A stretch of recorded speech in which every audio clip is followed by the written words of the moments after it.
ନମସ୍କାର ଦର୍ଶକ ବନ୍ଧୁ, ମୁଁ ଜୀବନ ସ୍ୱାଗତ କରୁଛି ମୋର ଆଜିର ଗୋଟେ ନୂଆ ଭିଡ଼ିଓରେ।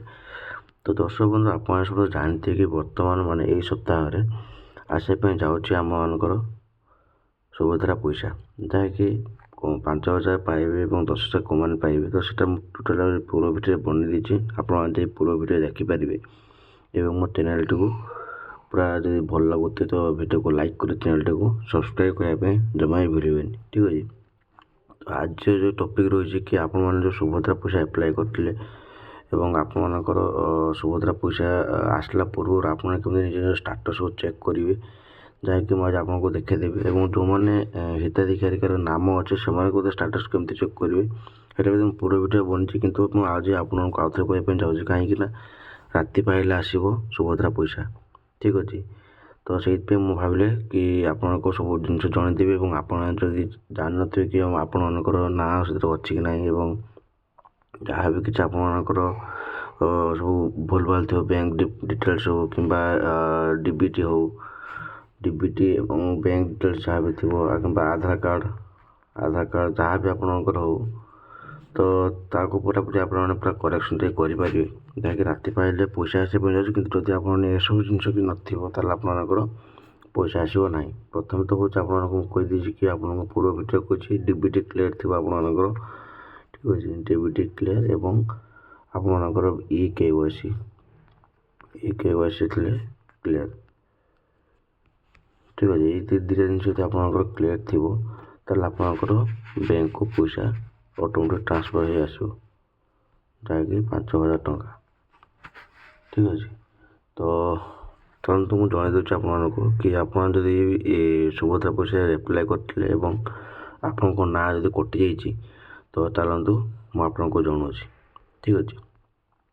ତ ଆପଣଙ୍କୁ ବିଶେଷ କିଛି କରିବାର ନାହିଁ, ବାସ୍ ଆପଣଙ୍କୁ ଏମିତି ଗୁଗୁଲ୍ ବ୍ରାଉଜର୍କୁ ଆସିବାର ଅଛି। ତାପରେ ଆପଣ ଏଇଠି ଲେଖିପାରୁଥିବେ, ଏଇଠି ଲେଖା ହେଇଛି ସୁଭଦ୍ରା ଯୋଜନା ଲେଖା ହେଇଛି। এই ସୁଭଦ୍ରା ଯୋଜନା ଉପରେ ଆପଣମାନେ କ୍ଲିକ୍ କରିବେ।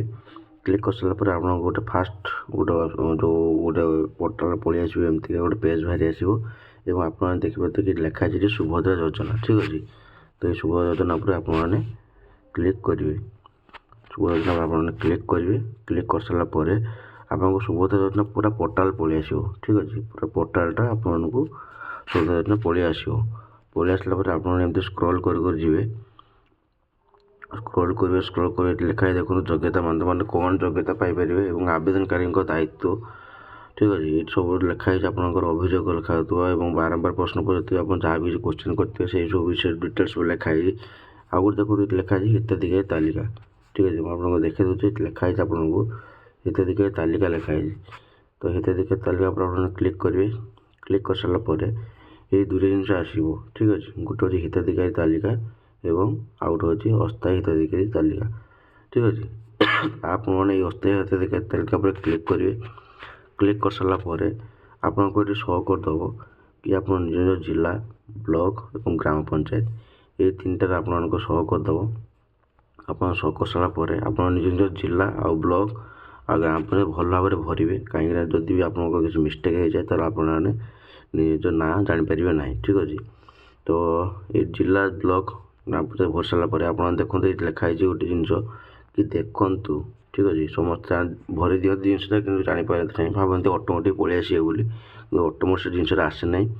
କିନ୍ତୁ ଦେଖନ୍ତୁ ଲେଖା ହେଇଛି ଜିନିଷ ଗୋଟେ ଏଠି, ତ ଦେଖନ୍ତୁ ଉପରେ ଆପଣମାନେ କ୍ଲିକ୍ କରିବେ। ମନେ ରଖନ୍ତୁ ଏଇ ଦେଖନ୍ତୁ ଉପରେ ଆପଣମାନେ କ୍ଲିକ୍ କରିବେ।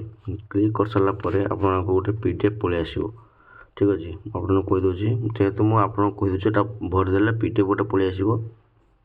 ଯେଉଁ PDF ଗୋଟେ ପଳେଇ ଆସିବ, ସେ PDFରେ ଆପଣଙ୍କର ନାଁ ଆଉ ଷ୍ଟାଟସ୍ କ'ଣ ପାଇଁ କଟିଛି ଆପଣଙ୍କର ପଇସାଟା ଏବଂ କ'ଣ ପାଇଁ ଆସିବନି, ତ ଷ୍ଟାଟସ୍ ଆପଣ ଚେକ୍ କରିପାରିବେ, ଠିକ୍ ଅଛି। ଯଦି ଭିଡ଼ିଓ ଭଲ ଲାଗିଥିବ ତ ଭିଡ଼ିଓକୁ ଲାଇକ୍ କରି ଚ୍ୟାନେଲ୍ଟିକୁ ସବସ୍କ୍ରାଇବ୍ କରିବା ପାଇଁ ଜମା ବି ଭୁଲନ୍ତୁନି।